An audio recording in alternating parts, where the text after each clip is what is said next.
Hello everyone, कैसे हैं आप सब। एक बार पुनः शिव कोचिंग क्लासेस पर स्वागत है। उम्मीद करता हूं आप सब अच्छे होंगे, मस्त होंगे, बेहतर होंगे और आप सभी की पढ़ाई बेहतर चल रही होगी। प्यारे बच्चों, क्लास 12 केमिस्ट्री में आज हम देखने वाले हैं प्रथम कोटि अभिक्रिया के लिए व्यंजक। बहुत ही महत्वपूर्ण है क्योंकि बच्चों यहां से क्वेश्चन या तो प्रथम कोटि अभिक्रिया के लिए दर स्थिरांक का व्यंजक क्वेश्चन आ जाता है या अर्धायुकाल किसे कहते हैं, प्रथम कोटि अभिक्रिया के लिए अर्धायुकाल। बच्चों इसका जो फार्मूला होता है इससे आंकिक क्वेश्चन भी पूछा जाता है, तो आंकिक क्वेश्चन अपन बाद में कराएंगे, लेकिन आज चलिए शुरू करते हैं प्रथम कोटि अभिक्रिया का व्यंजक। इसके पहले आप लोगों को अभिक्रिया की कोटि मैंने समझाया था, हो सकता है आप लोगों ने ना देखा हो, तो थोड़ा 1 मिनट हम चर्चा कर लेते हैं क्योंकि अणुसंघनता और अभिक्रिया की कोटि एक ही लेक्चर में मैंने आपको कराया था। देखिए बच्चों, जैसे मैं कहता हूं कि आपके घर में कोई काम है, आप लोगों ने, है ना, उस काम को कराने के लिए 25 लोगों को बुलाया। ठीक है बच्चों, समझिएगा, आपके घर में कोई भी काम है, उस काम को संपन्न कराना है, उस काम को आपको पूरा कराना है। उस काम के लिए आप कितने लोगों को बुलाए बच्चों? 25 लोगों को बुला लिए। ठीक है, आप 25 लोगों को बुलाए जो कि उस काम में मतलब भाग लेंगे। तो किसी रासायनिक अभिक्रिया में भी जितने भी अणु परमाणु भाग लेते हैं उनकी संख्या बच्चों अणुसंख्यता कहलाती है। क्या कहलाती है बच्चों? अणुसंख्यता कहलाती है। समझने की कोशिश करिएगा, आप किसी काम को संपन्न कराने के लिए 25 लोगों को बुलाए हैं, है ना, तो कहने का मतलब रासायनिक अभिक्रिया में जितने भी भाग लेंगे उनकी जो टोटल संख्या है अणुसंख्यता कहलाएगी। लेकिन देखने को मिला कि 5 लोग इसमें से बड़े आलसी निकले। कितने लोग बच्चों? 5 लोग आलसी निकल गए। जब 5 लोग आलसी निकल गए तो अब उस काम को कितने लोग करेंगे? हैं तो 25 लोग, लेकिन उनमें से 5 लोग ऐसे हैं जो टाल मटोल करके पूरा दिन गुजार दिए, लेकिन उसमें से जो मेहनती लोग हैं उनकी जो संख्या है वो 20 है। प्रयोग के आधार पर पता चला, जब काम शुरू हुआ जो काम करने लग गए उनको हमने देखा तो उसमें से ऐसे 20 लोग हैं जो काम कर रहे हैं। तो जो काम कर रहे हैं वास्तविक रूप से उसे ही बोलते हैं बच्चों कोटि। क्या बोलते हैं? कोटि। यानी रासायनिक अभिक्रिया में जितने भाग ले लें उन सबकी संख्या को हम क्या बोलेंगे? अणुसंख्यता बोलेंगे। लेकिन ये अणुसंख्यता अभिक्रिया की कोटि नहीं कहलाएगी। जो अभिक्रिया के दर का निर्धारण करेंगे बच्चों वही अभिक्रिया की कोटि कहलाती है। जैसे मान लीजिए मैंने कहा कि ए जो है बच्चों वो आपका उत्पाद में बदल रहा है, उत्पाद में बदल रहा है, तो इसके लिए दर के लिए फार्मूला क्या होता है कि बच्चों ए का पावर कितना है, इसका सांद्रण मान लीजिए इकाई है बच्चों, तो इस तरीके से इसको रिप्रेजेंट करते हैं, है ना। ये आप लोगों को मैंने अभिक्रिया की कोटि समझाया था। अब आप लोगों को इतना तो समझ में आया, किसी भी रासायनिक अभिक्रिया में जितने भी भाग लेते हैं अणु परमाणु वो अणुसंख्यता है, लेकिन जो अभिक्रिया को निर्धारण करेंगे, जो अभिक्रिया को संपन्न कराएंगे वो उसकी अभिक्रिया की कोटि है। अब बच्चों जैसे मैं कहता हूं कि अभिकारक जो है उत्पाद में बदल रहा है, तो अभिकारक का सांद्रण जब शून्य हो, यानी कोई ऐसी रासायनिक अभिक्रिया जो अभिकारक पर निर्भर ही ना करे, वो शून्य कोटि का अभिक्रिया कहलाता है। लेकिन एक ऐसी रासायनिक अभिक्रिया जिसके अभिकारक को जो सांद्रण है 1 है बच्चों, वो आपका प्रथम कोटि का अभिक्रिया कहलाएगा। जैसे यहां अभिकारक का सांद्रण 1 है बच्चों, तो ये प्रथम कोटि का कहलाएगा। अभी यहां पे इसकी संख्या 2 होती तो यहां पे 2 कर देते तो ये द्वितीय कोटि का अभिक्रिया कहलाएगा। चीजें क्लियर बच्चों कि जब अभिकारक के सांद्रण पर अभिक्रिया की दर निर्भर ही नहीं करती तो वो शून्य कोटि की अभिक्रिया कहलाएगी, भाई निर्भर ही नहीं करती।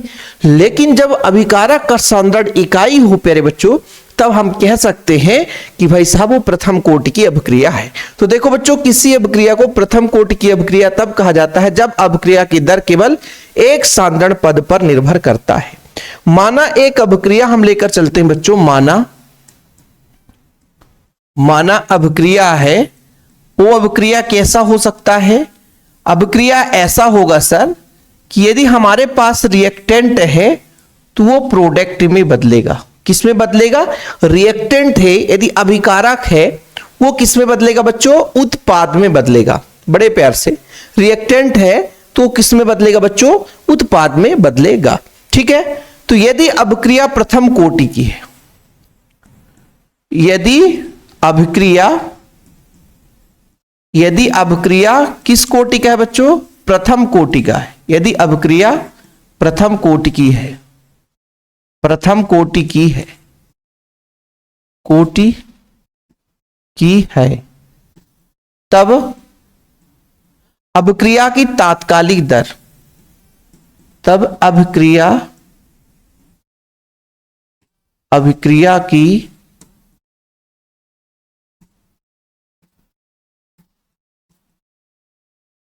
तात्कालिक दर। बोलो सर तात्कालिक दर मतलब अभिक्रिया की तत्काल वाली दर, तुरंत जो अभिक्रिया की दर हो रही है। बोलोगे सर अभिक्रिया की दर को किससे रिप्रेजेंट करते हैं?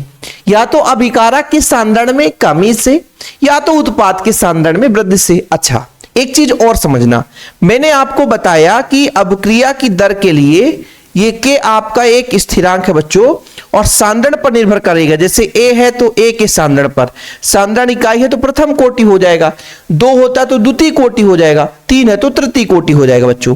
तो दर जो है, दर को या तो हम अभिकारक के सांद्रण में कमी से रिप्रेजेंट करते हैं या उत्पाद के सांद्रण में वृद्धि से। तो मैं कहता हूं कि आर में कमी होगी, धीरे धीरे कमी होगी।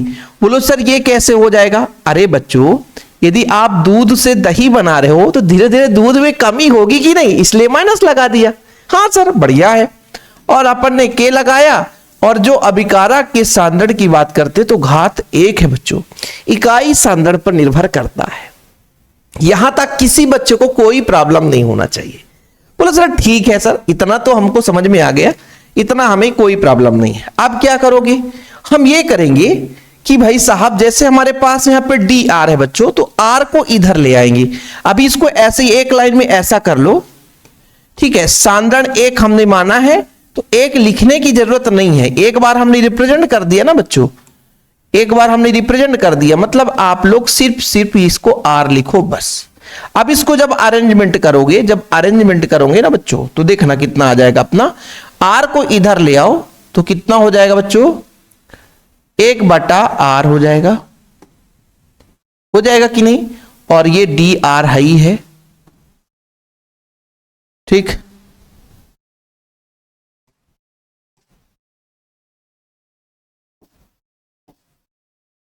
और dt इधर जाएगा बच्चों तो गुणा में हो जाएगा k इंटू dt। हाँ आप लोगों को 1 मिनट का समय देता हूं, इससे आप बड़े प्यार से स्क्रीनशॉट ले सकते हैं, क्योंकि मैं अब इसके बाद बच्चों दोनों पक्षों में समाकलन करूंगा। क्या करूंगा? दोनों पक्षों में समाकलन करूंगा। यहां तक क्लियर? चलिए अगले पेज में चलेंगे, इसी को लेकर चलेंगे। तो परेशान मत होना ना, परेशान मत होना।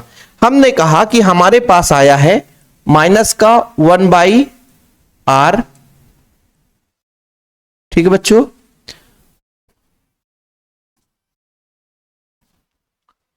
वन बाई आर, और ये माइनस का बच्चों ये डी आर था, और इधर था अपना कितना? के इंटू डी टी। दोनों पक्षों में समाकलन करने पर, दोनों पक्षों में समाकलन करने पर, समाकलन करने पर सर समाकलन का चिन्ह क्या होता है? तो भाई इतना आप लोग 11th फिजिक्स में पढ़े हैं, मैथ वाले तो बड़े होशियार रहते। माइनस बाहर ले लो, समाकलन हो जाएगा 1/r का, किसके रिस्पेक्ट में बच्चों? r के ही रिस्पेक्ट में, ठीक है। के कांस्टेंट है बच्चों, बाहर ले लो, बचेगा 1, और t के रिस्पेक्ट में समाकलन हो जाएगा 1/t का log t, 1/r का log r, 1/x का log x। बच्चों यहां पर हो जाएगा आपका, ये हो जाएगा log r, ठीक है। बराबर में 1 का बच्चों समाकलन t के रिस्पेक्ट में t हो जाएगा, और प्लस का i, जहां i समाकलन नियतांक है, समाकलन नियतांक है। अब आप लोगों को बताना पड़ेगा बच्चों कि कितना मेहनत से इतना हमारा काम आया है। लोगों को लगेगा कि सर ये 1/r का क्या आ गया भाई, समाकलन होता है। मैं आपको बता देता हूं कि जैसे मान लीजिए 1/x है, x के रिस्पेक्ट में तो log x, 1/y होता और y के रिस्पेक्ट में समाकलन होता तो log y आप करते हो। यदि 1/z है बच्चों, हाँ z के रिस्पेक्ट में समाकलन होता तो आपका log z हो जाता है ना बच्चों। 1/t है और t के रिस्पेक्ट में समाकलन होता तो log t हो जाता प्यारे बच्चों। अब बताओ किसी बच्चे को प्रॉब्लम नहीं होगा। सर इसको आप मिटा दो, ये लो बाबू, है ना। अब बोलोगे सर एक का क्या हुआ, एक का फंडा समाकलन देखना। मैं इसलिए बार बार कह रहा हूं कि भैया एक का समाकलन x के रिस्पेक्ट में x होगा, एक का समाकलन y के रिस्पेक्ट में y होगा, एक का समाकलन z के रिस्पेक्ट में z होगा, एक का समाकलन s के रिस्पेक्ट में s हो जाएगा। जो भी हो बच्चों, यदि x होता तो x, s है तो s, t है तो t, y है तो y। तो यहां मैंने कहा एक का समाकलन t के रिस्पेक्ट में t हो गया। i क्या है, एक समाकलन नियतांक है। i क्या है, एक समाकलन नियतांक है। ठीक सर, अब तो मजा आ गया, आगे की कोई टेंशन ही नहीं है, आगे की कोई टेंशन नहीं है। अब देखो बच्चों थोड़ा सा दिखना, इसको मैं समीकरण एक दे देता हूं, इसको मैं एक समीकरण दे देता हूं। मान लीजिए कोई अभिक्रिया संपन्न नहीं हो रही है, इसका मतलब टाइम वहां पे जीरो है, इसका मतलब टाइम वहां पे जीरो है बच्चों। ठीक है, यदि कोई अभिक्रिया संपन्न नहीं हो रही है बच्चों, तो इसका मतलब टाइम क्या है, जीरो है। और जब टाइम जीरो है, इसका मतलब अभिकारक पूरा का पूरा उतना ही है जितना हमने लिया था। फिर से समझना बच्चों, थोड़ा समझना, है ना। मैं क्या कह रहा हूं, मैं ये कह रहा हूं, साउंड आया कि नहीं, पता चला साउंड नहीं आया। भाई मैं ये बोल रहा हूं प्यारे बच्चों कि मान लीजिए कोई ऐसी अभिक्रिया है, कोई ऐसी अभिक्रिया है जो भी संपन्न हो ही नहीं रही है। बोले सर जब संपन्न नहीं हो रही तो टाइम तो जीरो होगा, टाइम तो कितना हो जाएगा, जीरो। और जब टाइम जीरो हो तो अभिकारक भी प्रारंभ में पूरा का पूरा 100% है। अभी तो हो सकता है अभिकारक उत्पाद में बदल गया हो, लेकिन जब टाइम जीरो है बच्चों, तो इस स्थिति में आर का मान जो है वो प्रारंभिक सांद्रण के बराबर होगा। ठीक बच्चों, तो यहां पर मैं बड़े प्यार से लिखूंगा कि यदि बच्चों टाइम जीरो है, यदि टाइम जीरो है, तब जो अभिकारक का सांद्रण है ना बच्चों, ये वो प्रारंभिक सांद्रण, ये बच्चों आप आर नॉट ये जीरो इसलिए लगाते थे कि टाइम जीरो पर ये आपका प्रारंभिक सांद्रण है। ठीक है बच्चों, ये प्रारंभिक सांद्रण है। तो समीकरण एक से देखना बच्चों, ये लॉग है ना बच्चों। यहां पे हम आर को आर नॉट कहते हैं, केमिस्ट्री की भाषा में इसको अपन ने लॉग रिप्रेजेंट किया है, पर सन मत होना, हम इसको लॉग ही पढ़ते हैं, है ना। कोई इन पढ़ता है, हम लॉग ही पढ़ते हैं, खत्म कहानी। लॉग इन पढ़ते हैं, खत्म कहानी। हम वही पढ़ेंगे जो हमको जब सरल लगेगा। ये है टाइम कितना है, जीरो है, धन आई है। तो यहां से बच्चों आई का मान आ गया, आई का मान आ गया। आई का मान समीकरण एक में रखने पर, आई का मान समीकरण एक में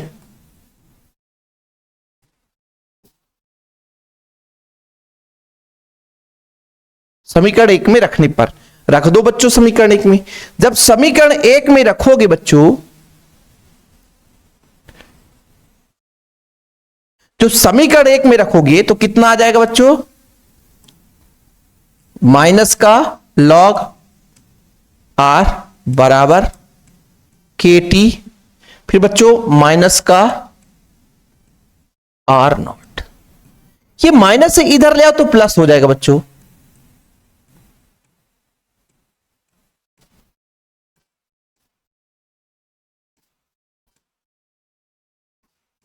अब लॉग प्रॉपर्टी लगा दो। लॉग प्रॉपर्टी कैसे सर, लॉग प्रॉपर्टी आप लोगों ने पढ़ा होगा कि log M minus log N बराबर लॉग एम बटा एन होता है। क्या होता है प्यारे बच्चों, लॉग एम बटा एन हो जाता है, लॉग एम बटा एन हो जाता है। लॉग एम बटा एन मतलब आर नॉट बटा आर, ठीक, बराबर आपका के टी। और के का मान निकालना है बच्चों, तो के के लिए 1/t, ये आपका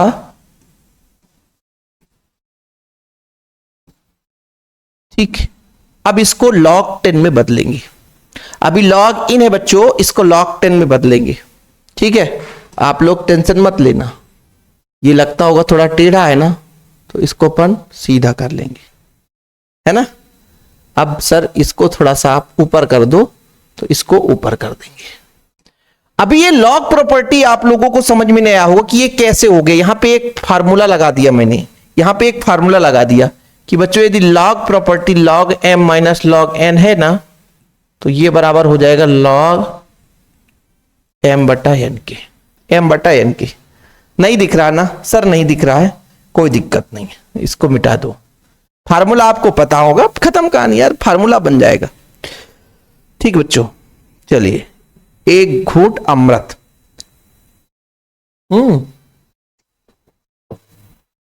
ठीक है बच्चों, अब इसको log 10 बदलेंगे। log 10 बदलने के लिए थोड़ा सा मैं यहां पे साइड में लिख देता हूं कि मान लीजिए बच्चों आप इन है, इसको यदि log 10 में बदलेंगे तो 2.303 log 10 में बदल जाएगा। ठीक, ये फार्मूला होता है। तो k बराबर हो जाएगा बच्चों 2.303, नीचे आपका t ही रहेगा, ये log हो जाएगा, बेस में 10 हो जाएगा बच्चों, और ये r0 अपान r। और कोई कहेगा कि हमसे नहीं बन रहा है, तो फिर उसकी बहुत बड़ी मूर्खता है।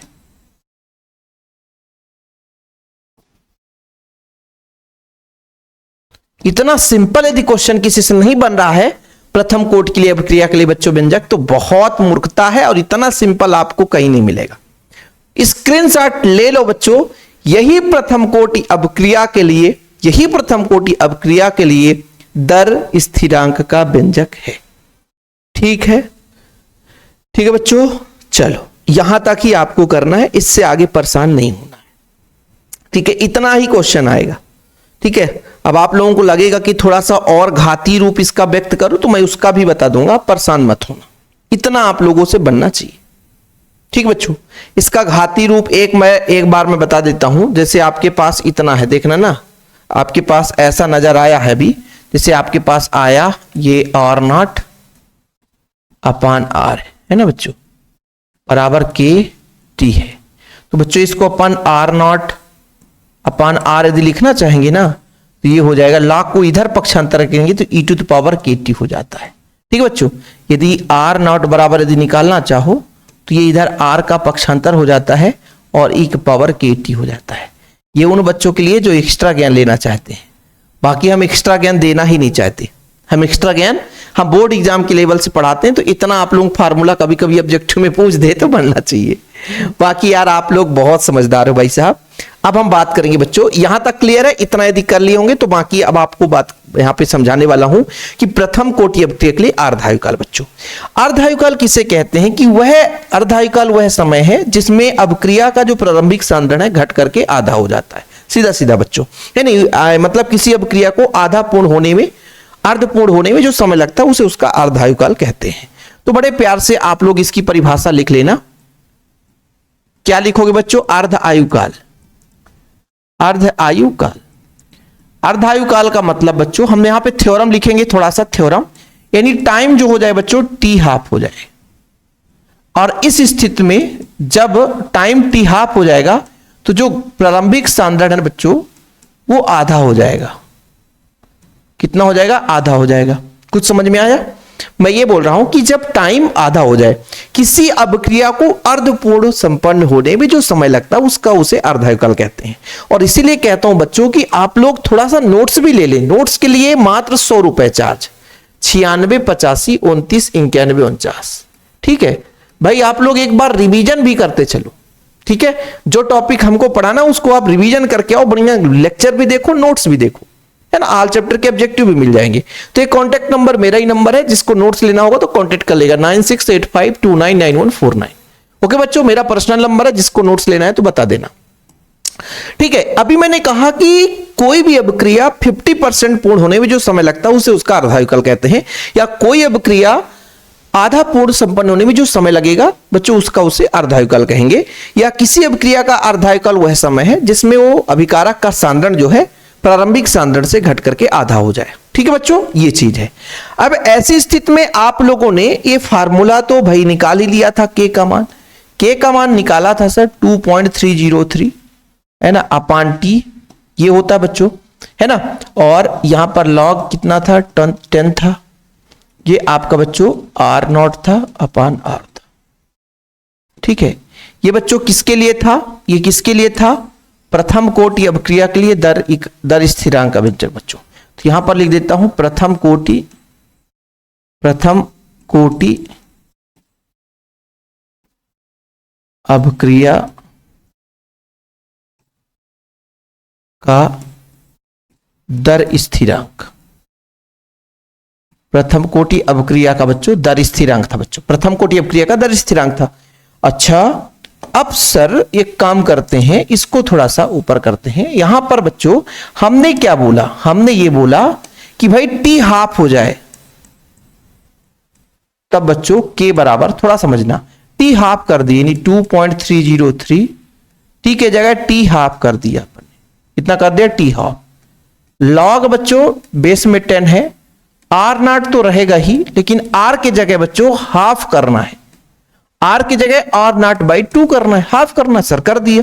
टी हाफ को इधर ले आओ, टी हाफ को इधर ले आया, 2.303 रहने दो सर, के को इधर ले जाओ, इधर ले गया। बड़े प्यार से बताना बच्चों, आर नॉट से आर नॉट कट जाएगा कि नहीं, कट जाएगा कि नहीं भैया, तो आपका 1 बाई ओ 1 बटा, फिर बच्चों यहां पर 1 बटा 2 बचा।